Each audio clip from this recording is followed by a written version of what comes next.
வெற்றிலை வந்து மக்களுக்கு எந்த மாதிரியான பயங்கள் கொடுக்குது? வெற்றிலை அப்படின்னு பார்த்தீங்கன்னா நம்மளோட தலைமுடிக்கான வளர்ச்சியில் ரொம்பவே முக்கிய பங்கு வகிக்குதுன்னே சொல்லலாம். வெற்றிலை அப்படிங்கிறத நம்ம உடல் எடையை குறைக்க யூஸ் பண்ணலாமா அப்படின்னு பார்த்தீங்கன்னா, அந்த தாம்பூலத்தை நம்ம சாப்பிடும்போது முதல்ல வரக்கூடிய அந்த நீர் உமிழ்நீர் வந்து நஞ்சுக்கு ஒப்பானது அப்படின்னு சொல்லியிருக்காங்க. இதுவே இரண்டாவதாக வரக்கூடிய நீரை நம்ம விழுங்குறோம் அப்படின்னா அதனால நம்மளோட பாடி அதாவது ஹீட் அதாவது பித்தத்தை வந்து அதிகப்படுத்தும் அப்படின்னு சொல்கிறாங்க. இதிலிருந்து நம்மளோட மூணாவதாக அந்த உமிழ்நீர் வருங்கள்ல அதை வந்து அதாவது விழுங்கும் போது தான் அது வந்து அமிர்தத்துக்கு ஒப்பானது அப்படின்னு சொல்லியிருக்காங்க. இது இல்லாமல் புகையில இந்த மாதிரி பயன்படுத்துகிறவங்களுக்கு கேன்சர் வந்து புற்றுநோயை வந்து உருவாக்கக்கூடிய தன்மை வந்து இருக்கிறதாவும் சயின்டிஃபிக்காக ப்ரூவ் பண்ணியிருக்காங்க. மெல்லும்பொழுது அதோடைய இனிப்பு இருக்கிற வரையுமே நம்ம மென்னுட்டு அதை வந்துட்டு வெளிப்படுத்துறது ரொம்பவே நல்லதாக இருக்கும். தோல் சம்மந்தப்பட்ட பிரச்சனை இருக்கிறவங்க வெற்றிலை எப்படி பயன்படுத்தணும்?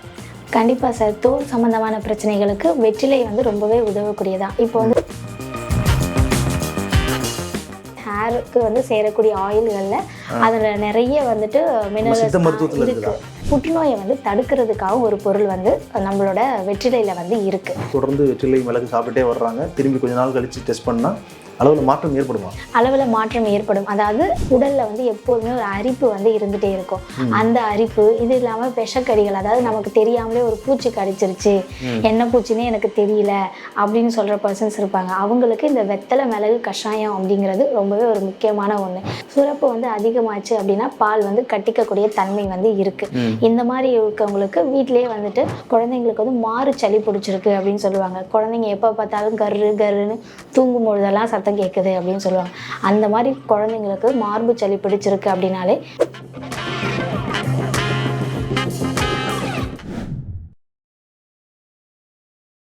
டாக்டர் இன்டர்வியூ சேனல் வியூவர்ஸ் எல்லாத்துக்கும் வணக்கம். நான் வில்சன். நம்ம டாக்டர் இன்டர்வியூ சேனலில் வந்து நிறைய மூலிகைகள் பற்றியும் அந்த மூலிகையுடைய மருத்துவ பயன்பாடுகள் மக்களுக்கு எப்படிலாம் உபயோகமாகுது அப்படின்னு நிறைய பேசிகிட்டு இருக்கிறோம். அந்த வகையில் இந்த வீடியோவில் வந்து நம்ம ரொம்ப எளிதாக கிடைக்கக்கூடிய வெற்றிலை பற்றி பேச போகிறோம். வெற்றிலையும் வந்து நிறைய நோய்களுக்கு நிறைய பிரச்சனைகளுக்கு தீர்வாக இருக்குது அப்படின்னு நம்ம நிறைய இன்டர்நெட்லேயும் யூடியூப்லேயும் பார்க்குறோம். அதெல்லாம் உண்மைதானா? அது சம்மந்தமாக நம்ம நிறைய கேள்விகள் இருக்குது. அது எல்லாத்தையும் நம்ம வந்து கேட்டு தெரிஞ்சுக்க போகிறோம். இந்த வீடியோவில் நம்மளோட சந்தேகங்கள்லாம் தீர்த்து வைக்கிறதுக்காக சித்த மருத்துவர் சிந்து நம்ம கூட இணைஞ்சிருக்கிறாங்க. மேம் வந்து சென்னை முகப்பேர் கிழக்கில் வந்து கிளினிக் வச்சுருக்கிறாங்க. சித்தா 365 ஹெல்த் கேர் கிளினிக் வச்சுருக்கிறாங்க. ஸோ இந்த வீடியோவில் வந்து வெற்றிலை தொடர்பாக நிறைய தெரிஞ்சுக்க போகிறோம். வீடியோ கடைசி வரைக்கும் பாருங்கள். இது வரைக்கும் நீங்கள் ஒருவேளை நம்ம சேனலை சப்ஸ்கிரைப் பண்ணாமல் இருந்தீங்க அப்படின்னா இப்போ சேனலை சப்ஸ்கிரைப் பண்ணி பக்கத்தில் இருக்கக்கூடிய பெல் பட்டனை கிளிக் பண்ணி ஆல் ஆப்ஷன் செலக்ட் பண்ணிக்கோங்க. எங்கள் சேனலில் இன்டர்வியூ தரணும் அப்படின்னு நினைக்கக்கூடிய மருத்துவர்கள் எங்களுடைய வாட்ஸ்அப் நம்பரில் நீங்கள் எங்களுக்கு தொடர்பு கொள்ளலாம். டாக்டர் வணக்கம். வணக்கம் சார். மேம், வெற்றிலை பற்றியும் வெற்றிலை வந்து மக்களுக்கு எந்த மாதிரியான பயங்கள் கொடுக்குது அப்படின்னு நேரடியாக நம்ம பேச ஆரம்பிச்சிடலாம். எந்த மாதிரியான மருத்துவ பயன்பாடுகள் இருக்குன்னு எங்களுக்கு ஒன்றுனா சொல்லுங்களேன். வெற்றிலை அப்படிங்கிறத நம்ம வந்துட்டு வெள்ளிலை இல்லைனா வந்துட்டு மெல்லிலை அப்படின்னு வந்து சொல்லுவாங்க, சரிங்களா? இது நம்மளோட இந்தியாவில் வந்துட்டு பயிரிடக்கூடிய ஒரு முக்கியமான இலையில் வரக்கூடிய ஒரு கொடி தாவரம். ஏன்னா இந்த வெற்றிலைக்கு விதைகள் அப்படிங்கிறது கிடையாது. அதனுடைய காம்புகளை வந்து நட்டு வைக்கும் போது அது வளரக்கூடிய தன்மை வந்து உடையது. அது வந்துட்டு one of the best medicinal plant அப்படின்னே நம்ம சொல்லலாம் சார். ஏன்னா வெத்தலை அப்படிங்கிறது நம்மளோட வீட்லேயும் சரி கடையிலையும் சரி ஈஸியாக வந்து நமக்கு கிடைக்கும். அந்த வெற்றிலையை நம்ம வீட்டில் குழந்தைங்களுக்கு வரக்கூடிய காய்ச்சலுக்கு கூட பயன்படுத்தலாம். இப்போது வெற்றிலை வந்து ஒன்று எடுத்துக்கலாம். அதனுடைய காம்பு, அதனுடைய நுனி நரம்பை வந்து நீக்கிட்டு அது கூட ஒரு சின்ன வெங்காயம், ஒரு 3 மிளகு, இது இல்லாமல் ஒரு வேப்பிலை அப்படிங்கிறது ஒரு 3 இலை, இந்த மாதிரி சேர்த்து இது 4மே வந்து நல்லா இடித்து ஒரு 100 ml வாட்டரில் கொதிக்க வச்சு 30 ml வந்துட்டு ஒரு 6 hours ஒன்ஸ் நம்ம குழந்தைங்களுக்கு கொடுக்கும் பொழுதே அந்த காய்ச்சல் அதனுடைய வீரியத்தை வந்து குறைக்கக்கூடிய தன்மை வந்து இந்த வெற்றிலைக்கு வந்து இருக்குது. இது மட்டும் இல்லாமல் குழந்தைங்களுக்கு சொல்லுவாங்க சளி இருமல் அதிகமாக இருக்குது அப்படின்னு சொல்லுவாங்க. இதுக்கு அந்த வெற்றிலை கூட நம்ம கற்பூரவள்ளி, துளசி, மிளகு இதை வந்து சேர்த்து கொதிக்க வச்சு குழந்தைங்களுக்கு அதே மாதிரி 100 ml தண்ணி ஊற்றி 30 ml வந்துட்டு ஒரு 3 நாளைக்கு ஒரு 2 நேரம் கொடுக்கும் பொழுதே சளி இருமல் நல்லாவே வந்து குறையுது. இது மட்டும் இல்லாமல் குழந்தைங்களுக்கு வந்து மாறு சளி பிடிச்சிருக்கு அப்படின்னு சொல்லுவாங்க. குழந்தைங்க எப்போ பார்த்தாலும் கருன்னு தூங்கும் பொழுதெல்லாம் சத்தம் கேட்குது அப்படின்னு சொல்லுவாங்க. அந்த மாதிரி குழந்தைங்களுக்கு மார்பு சளி பிடிச்சிருக்கு அப்படின்னாலே வெத்தலையில் விளக்கெண்ணெயை வந்து தடவி அதை நெருப்பில் வந்து வாட்டி குழந்தைங்களோட நெஞ்சில் வந்துட்டு தேங்காய் எண்ணெயை தடவி அதாவது ஒத்தலை மாதிரி வைப்பாங்க. இந்த மாதிரி வந்துட்டு ஒரு 1 hour ஒன்ஸ் அந்த மாதிரி பண்ணும்பொழுது குழந்தைங்களுக்கு வந்து அந்த நெஞ்சில் வந்து சளி செய்கிறது கருன்னு கேட்டிருக்க அந்த சளி கூட நல்லாவே வந்துட்டு குறையும். இது மட்டும் இல்லாமல் பெரியவங்க எல்லாமே சொல்லுவாங்க, நீர் வந்து கடுக்குது, நீர் போகும்போது சுருக்கு சுருக்குன்னு இருக்க மாதிரி இருக்கு, ரொம்ப எரிச்சலாக போகுது அப்படின்னு சொல்லுவாங்க. அந்த மாதிரி நீர் சுருக்கு ஆரம்பத்துல இருக்கு அப்படின்னா வெத்தலையை வந்து இடித்து சாறு எடுத்து ஒரு டம்ளர் பாலில் வந்து கலக்கி குடித்தாலே அந்த நீர் சுருக்கு அப்படிங்கிறத கூட எடுக்கக்கூடிய தன்மை வெத்தலைக்கு வந்து இருக்கு. இது அது சரியாகிற வரைக்கும் எடுக்கணும். அதுக்கு சரியாகிற வரது, அதாவது அந்த நீர் சுருக்கு இருக்கிற ஒரு 3 நாள் அந்த மாதிரி எடுத்தாலே வந்துட்டு நீர் சுருக்குங்கிறது சரியாகும். எந்த நேரம் சரியா இருக்கும் மேம்? அதுக்கு எப்போ வேணாலும் குடிக்கலாமா? எப்போ வேணாலும் குடிச்சிக்கலாம் சார், அது ஒன்றும் பிரச்சனை இல்லை. ஒரு நாளைக்கு 2 நேரம் அந்த மாதிரி எடுத்துக்கும் போது இன்னும் பெட்டராக இருக்கும். இது இல்லாமல் ஒரு சிலர் வந்து மூட்டு வலிக்குது, கை கால் வந்து வலிக்குது, மூட்டு வந்து வீக்கமாக இருக்குது அப்படின்னு சொல்லுவாங்க. இது வந்து மூட்டில் வந்துட்டு எண்ணெய் தடவி விளக்குல வாட்டி வைக்கும்பொழுது அந்த மூட்டு வீக்கம் உள்ள இடத்துல வச்சோம் அப்படின்னாலே அங்கே உள்ள இன்ஃப்ளமேஷன்ஸை வந்து இந்த வெத்தலை வந்து குறைக்கக்கூடிய தன்மை இருக்குது. அதாவது அந்த மூட்டு வலியையும் குறைக்கும், மூட்டில் உள்ள வீக்கத்தையும் வந்து குறைக்கக்கூடிய தன்மை. ஒரு டெம்பரரி சொல்யூஷனாக இருக்குமா, இல்லை இது வந்து நாள்பட்ட நோய்களை கொஞ்சம் குறைக்கிறதுக்கு இம்ப்ரூவ் பண்ணுறதுக்கு? நாள்பட்ட நோய்களை குறைக்கிறதுக்கு ஒன் ஆஃப் த மெடிசனாகவும் இது வந்து ஆட் ஆகுது.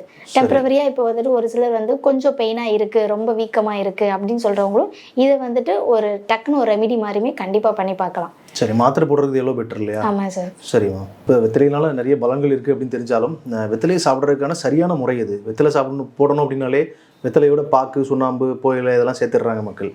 அதனால் எதுவும் பிரச்சனைகள் வருமா, இல்லை அது ஓகே தானா? வெத்தலை அப்படிங்கிறத எப்படி சாப்பிடணும் அப்படிங்கிறத சித்தர்கள் வந்து முன்னாடியே வந்து சொல்லியிருக்காங்க சார். வெத்தலையோட காம்பு, அதனுடைய நுனி பகுதி, நடு நரம்பு, அதை வந்து நீக்கிட்டு தான் வந்து சாப்பிடணும். நீங்கள் கேட்கலாம், ஏன் வந்து அதனுடைய காம்பு பகுதியை வந்து நம்ம நீக்கணும் அப்படின்னு சொல்லிட்டு. அந்த காம்பு பகுதியை நம்ம சேர்த்து எடுக்கும் பொழுது நம்மளோட உடம்புல உள்ள வெள்ளை அணுக்களை வந்து அழிக்கிறதா நம்மளோட சயின்டிஃபிக் ரிப்போர்ட்ஸ் வந்து சொல்லுது. அதனால தான் வெத்தலையோட காம்பு பகுதியை வந்து நீக்கிட்டு நம்ம சாப்பிடணும். இதுவே வந்துட்டு வெத்தலையோட சுண்ணாம்பு, அதுக்கப்புறம் இந்த பாக்கு, புகையிலை இந்த மாதிரி பயன்படுத்துகிறவங்களுக்கு கேன்சர் வந்து புற்றுநோயை வந்து உருவாக்கக்கூடிய தன்மை வந்து இருக்கிறதாவும் சயின்டிஃபிக்காக ப்ரூவ் பண்ணியிருக்காங்க. சரி மேம், ஆனால் இதில் வந்து புகையிலை சேர்த்தா கேன்சர் வரும் அப்படிங்கிறது நம்ம எல்லாமே தெரிஞ்சு வச்சுருக்கிறோம். பாக்கு, சுண்ணாம்பு சேர்க்கறதுனால எதுவும் பிரச்சனைகள் வருமா? கண்டிப்பாக சார். சுண்ணாம்போட அளவுகள் அப்படிங்கிறது அதிகரிக்கும் பொழுது, ஒரு நாளைக்கு அவங்க எடுக்கக்கூடிய அளவு அதிகரிக்கும் பொழுது கண்டிப்பாக அது வந்து புற்றுநோயை வந்து உருவாக்கக்கூடிய தன்மை இருக்கிறதாவும் சயின்டிஃபிக் ரிசர்ச்சில் சொல்கிறாங்க சார். ஆனால் வெற்றிலை தனியாக சாப்பிடலாமா? தனியாக சாப்பிட்டா ரொம்ப துவர்ப்பு இந்த நாக்கிலே இருக்குது இல்லையா, அது தனியாக சாப்பிடலாமா? வெற்றிலையை வந்து நம்ம தனியாக சாப்பிடலாம். ஆனால் வந்துட்டு வெத்தலையில் வந்துட்டு அந்த மஞ்சள் கலரோ இல்லை பழுப்பு ரொம்ப வாடி போன வெத்தலை அந்த மாதிரி இல்லாமல் தனி வெத்தலையை நம்ம தைரியமாக தனியாகவே எடுத்துக்கலாம். அதனால் எந்த சைட் எஃபெக்ட்ஸும் இருக்குது அப்படின்னு எந்த ப்ரூஃபும் கிடையாது.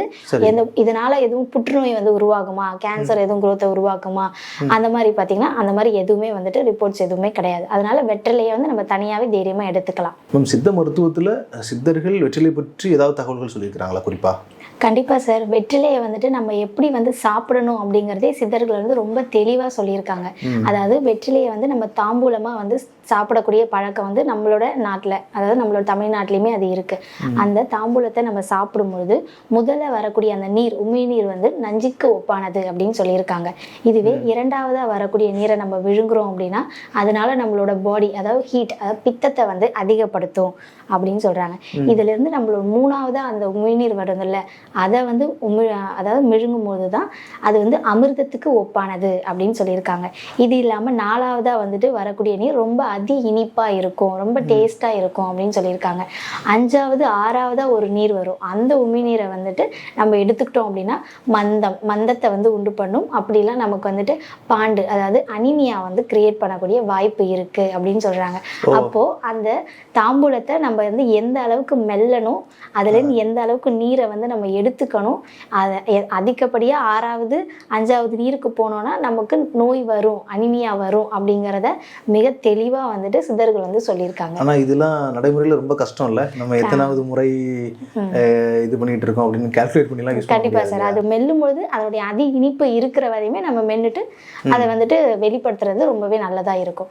இன்னுமே அதை மென்று அது உமிழ்நீரை வந்து நம்ம இது பண்ணாமல் அந்த அதி இனிப்பு சுவையை வந்து நமக்கு தெரியும் பொழுதே நம்ம வந்துட்டு அதை வந்து வெளியில் வந்து உமிழ்ந்துட்டோம்னா இன்னுமே ரொம்ப நல்லதாக இருக்கும். சரி மேம், இப்போ வந்து நீங்கள் வந்து தாம்பூலம்னு சொன்னது வந்து தாம்பூலம் தரிக்கும் விதி அப்படின்னு ஒன்று சொல்கிறாங்க. அதில் வந்து வெத்தலையோட பல பொருட்கள் சேருது இல்லையா?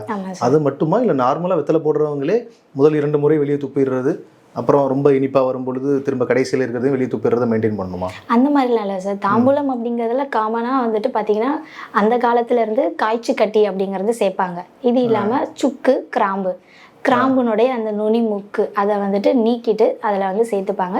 இதை வந்துட்டு மடித்து அதில் வந்து மெல்லும் பொழுது வரக்கூடிய நீர்களை தான் இந்த மாதிரியா வகைப்படுத்தி சித்தர்கள் வந்து சொல்லியிருக்காங்க. ஓகே, நார்மலாக வெத்தலை போடுறாங்க இல்லையா, வெத்தலை பாக்கு சுண்ணாம்பு இதை மட்டும் செய்கிறவங்க எல்லாம் இந்த நம்ம பேசின மாதிரி முதல் முறை விஷம், அடுத்தது நோய்கள் உருவாக்கக்கூடியது இப்படிலாம் இருக்குல்ல, அதற்கும் அது பொருந்துமா?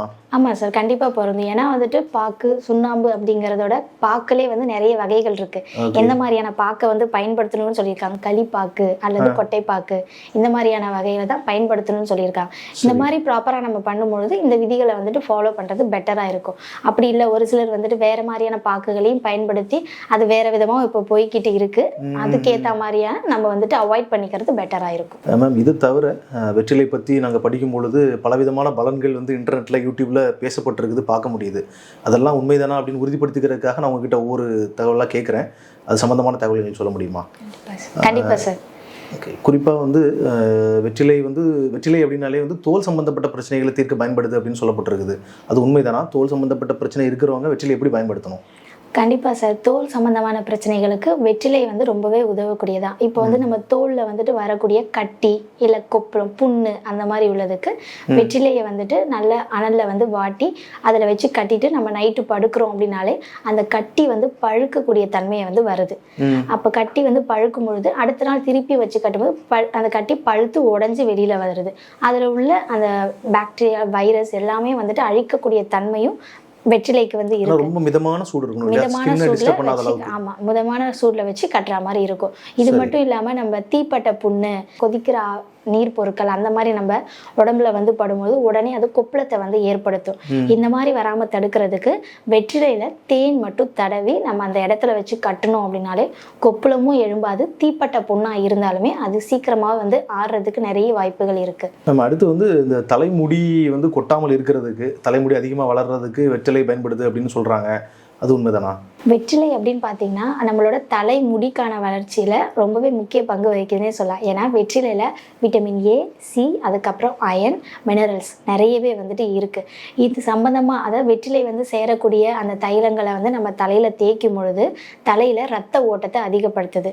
ரத்த ஓட்டத்தை அதிகப்படுத்தும் பொழுது அந்த ரூட், அதாவது தலைமுடியோட அந்த வேர் பகுதிக்கு தேவையான ஊட்டச்சத்தை அது வந்து ப்ராப்பராக கொடுக்குது.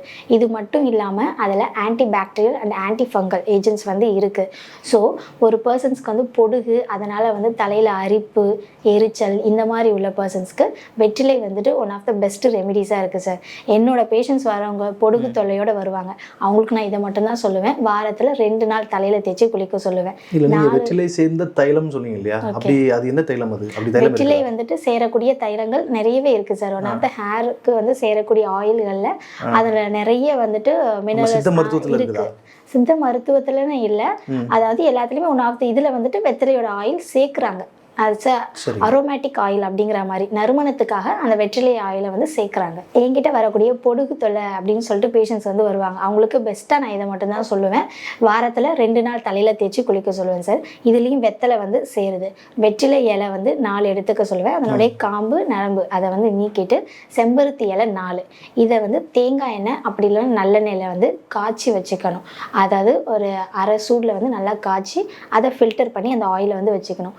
வாரத்தில் இதை 2 நாள் வந்து தலையில் தேய்ச்சி குளிக்கும் பொழுதே அது தலையில் வரக்கூடிய அந்த பொடுகு தொல்லை, பொடுகுனால் வரக்கூடிய அந்த அரிப்பு, எரிச்சல் இது எல்லாமே நல்லா கண்ட்ரோல் பண்ணுது. ஏன்னா வெற்றிலையில் வந்துட்டு அந்த கூலிங் ஏஜென்ட்ஸ் வந்து நிறைய இருக்குது. அதாவது தலையை வந்து குளுமைப்படுத்தக்கூடியது இருக்குது. அப்படி இருக்கும்போது நமக்கு இந்த பொடுகு தொல்லை அப்படிங்கிறது ஆட்டோமேட்டிக்காக ரிலீவ் ஆகுது சார். சரி மேம், இந்த தோலுக்கு பயன்படுது, தோல் பிரச்சனைகள்லேருந்து விடுபடுறதுக்கு, அதுக்கப்புறம் முடி வளர்கிறதுக்கு, பொடுகு இந்த மாதிரி பிரச்சனைகளை சரி பண்ணுறதுக்கு ஓகேவா இருக்குது. இது கூட நாங்கள் புரிஞ்சுக்கிறோம். ஆனால் வந்து இன்னும் சில பேர் வந்து வெற்றிலை வந்து சுகர் லெவலை கண்ட்ரோல் பண்ணலாம் பயன்படுது, வெற்றிலை தொடர்ந்து எடுத்துகிட்டு கேன்சர் வராது அப்படின்லாம் எழுதியிருக்கிறாங்க. அந்த தகவல்கள்லாம் உண்மை இருக்குதா? உறுதிப்படுத்தப்பட்ட தகவல்கள் அதெல்லாம்? கண்டிப்பாக சார். வெற்றிலை வந்து நம்ம எடுக்கிற பர்சன்ஸ், அதாவது டெய்லியுமே நம்ம ஒரு வெத்தலை அந்த மாதிரி ஆட் பண்ணுறோம் அப்படின்னாலே நம்மளோட சுகர் லெவல், அதாவது நம்மளோட குளுக்கோஸோட அப்சார்ப்ஷனை வந்து அது நல்லா வந்து கண்ட்ரோல் பண்ணுது. அப்படிங்கிறப்ப நமக்கு சுகர் லெவல் அப்படிங்கிறது பெருசாக வந்துட்டு எலிவேட் ஆகலை. இதுவுமே வந்துட்டு சயின்டிஃபிக்காக ரிப்போர்ட்ஸ் வந்து சொல்கிறாங்க. ஏன்னா சுகர் வந்து ஒரு மிகப்பெரிய பிரச்சனையாக இருக்குது இப்போ மக்களுக்கு எல்லாமே. எதை செய்கிறதுன்னு தெரியாமல் திணறிட்டு வராங்க. வெற்றிலை தினமும் ஒரு வெற்றிலை மாதிரி பயன்படுத்த ஆரம்பிச்சாங்கன்னா அவங்களுக்கு ஏதாவது வித்தியாசம் பார்க்க முடியுமா? கண்டிப்பாக பார்க்க முடியும் சார். அவங்களோட சுகர் வேல்யூ வந்துட்டு கண்டிப்பாக வந்து கண்ட்ரோல் ஆகுது. இது மட்டும் இல்லாமல் சுகர் அந்த மாதிரி இல்லாமல் புற்றுநோயை வந்து தடுக்கிறதுக்காக ஒரு பொருள் வந்து நம்மளோட வெற்றிலையில் வந்து இருக்குது. அதையுமே வந்துட்டு பயன்படுத்துகிறோம் அப்படின்னா புற்றுநோய் வர்றதுக்கான அபாயம்லாம் இல்லை. அதில் சேரக்கூடிய பொருட்கள் தான் இதில் வித்தியாசம். வெறும் வெற்றிலையினால் கேன்சர்ஸ் வந்து குறைக்கக்கூடிய தன்மை தான் இருக்குது, அதை உருவாக்கக்கூடிய தன்மை வந்து இல்லை அப்படிங்கிறதுமே ரிசர்ச்சில் வந்து சொல்லியிருக்காங்க. இது மட்டும் இல்லாமல் வெற்றிலை அப்படிங்கிறது ஆண்மை தன்மையை வந்து அதிகரிக்கக்கூடிய தன்மையும் இருக்குது அப்படின்னு சொல்லியிருக்காங்க. ஏன்னா வெற்றிலை வந்து அஃப்ரோடிசிக் ஆக்ஷன் அப்படிங்கிறது இருக்குது, அதாவது காமம் பெருக்கி தன்மை இருக்கு. இதை தான் நம்மளோட முன்னோர்களாக இருக்கட்டும் அவங்க வந்து தாம்பூலம் தரித்தல் அப்படிங்கிற ஒரு ஹேபிட்ல வந்து கொண்டு வந்திருக்காங்க. அந்த இரவு நேரங்களில் வந்து வெற்றிலையில அந்த காய்ச்சி கட்டி, சுக்கு, கிராம்பு, ஜாதிக்காய் இந்த மாதிரியான பொருட்கள், ஏலக்காய் இந்த மாதிரியான பொருட்களை தாம்பூலமாக அவங்க எடுக்கும் பொழுது ஆண்களுக்கு வந்து ஆண்மை தன்மை அப்படிங்கிறது நல்லாவே அதிகரிக்குது அப்படிங்கிறதும் வெற்றிலையில ஒன் ஆஃப் த ஒரு பெஸ்ட் யூசஸாக முன்னாடியிலேருந்தே அந்த காலத்துலேருந்தே அதை பயன்படுத்திட்டு வந்திருக்காங்க சார். சரி மேம். இன்னும் சில பேர் வந்து வெயிட் லாஸ் பண்ணுறதுக்கு இல்லை கொழுப்பு குறைக்கிறதுக்கு வெற்றிலை பயன்படுது அப்படின்னு நினைக்கிறாங்க. அது உண்மை தானா? வெயிட் லாஸ் பண்ணணும்னு நினைக்கக்கூடியவங்க, என்னுடைய கொலஸ்ட்ரால் லெவலை கண்ட்ரோலில் வைக்கணும்னு நினைக்கக்கூடியவங்க வெற்றிலை பயன்படுத்தலாமா? வெற்றிலை அப்படிங்கிறத நம்ம உடல் எடையை குறைக்க யூஸ் பண்ணலாமா அப்படின்னு பார்த்தீங்கன்னா கெட்ட கொழுப்பை வந்து கரைக்கிறதுக்கு யூஸ் பண்ணிக்கலாம். அதாவது நம்ம வெற்றிலை எடுக்கிறதுனால நம்ம உடம்புல கெட்ட கொழுப்பு அப்படிங்கிறது சேர விடாது. கெட்ட கொழுப்புனா இந்த ஊழச்சதை அப்படின்னு சொல்லி வளருது, எனக்கு அதிகமாக இருக்குது அப்படின்னு சொல்லுவாங்க. அந்த மாதிரி உள்ள பர்சன்ஸ் வந்துட்டு ஒரு வெத்தலை, அது கூட ஒரு 4 மிளகு இந்த மாதிரி எடுக்கும் பொழுது நமக்கு நம்மளோட உடம்புல சேரக்கூடிய கெட்ட கொழுப்புகள், அந்த ஊழச்சதை அப்படிங்கிறது குறைக்கக்கூடிய தன்மை வந்து இருக்கு அப்படிங்கிறதும் ப்ரூஃப் பண்ணியிருக்காங்க. இந்த ரெண்டையும் சேர்த்து சமைச்சு சாப்பிடணும். சரி மேம். ஆனால் வந்து இப்போ கொலஸ்ட்ரால் கெட்ட கொழுப்பை குறைக்க உதவுது அப்படின்னா ஒருத்தர் டெஸ்ட் பண்ணுறாங்க, ஒரு அளவு இருக்குது, தொடர்ந்து வெற்றிலை மிளகு சாப்பிட்டுட்டே வர்றாங்க, திரும்பி கொஞ்ச நாள் கழித்து டெஸ்ட் பண்ணால் அளவில் மாற்றம் ஏற்படுமா? அளவில் மாற்றம் ஏற்படும். அதாவது அதனுடைய அளவில் ரொம்ப அதிகரிப்புங்கிறது ஏற்படாது. அதாவது இவ்வளோ கொலஸ்ட்ரால் லெவல் இருக்குது, இதுக்கு மேலே அதிகரிக்குமா அப்படின்னு பார்த்தீங்கன்னா அது அதிகரிக்காது. அது ஆட்டோமேட்டிக்காக வந்துட்டு அவங்களோட உடல் எடையும் வந்துட்டு குறைக்கிறதுக்கான ஒரு இதுவாக இருக்கும். சரி மேம். மேம் அடுத்து வந்து மலச்சிக்கல் பிரச்சனையில் இருக்கிறவங்களுக்கு ஏதாவது வெற்றிலை பயன்படுமா? மலச்சிக்கலை தீர்ப்பதற்கு வெற்றிலை ஒரு மருந்தாக பயன்படுதுன்னு நிறைய பேர் நினைக்கிறாங்க. அது சம்மந்தமான ஒரு சில கேள்விகள்லாம் கேட்டிருக்கிறாங்க, எழுதியிருக்கிறாங்க. உண்மையிலேயே அந்த மாதிரி பலங்கள் இருக்குதா? கண்டிப்பாக சார். மலச்சிக்கல் அப்படிங்கிறது நம்மளோட செரிமான பிரச்சனை. செரிமானத்தில் எதனா கோளாறு ஏற்படும் போது தான் கண்டிப்பாக நமக்கு மலச்சிக்கல் அப்படிங்கிறது ஏற்படுது.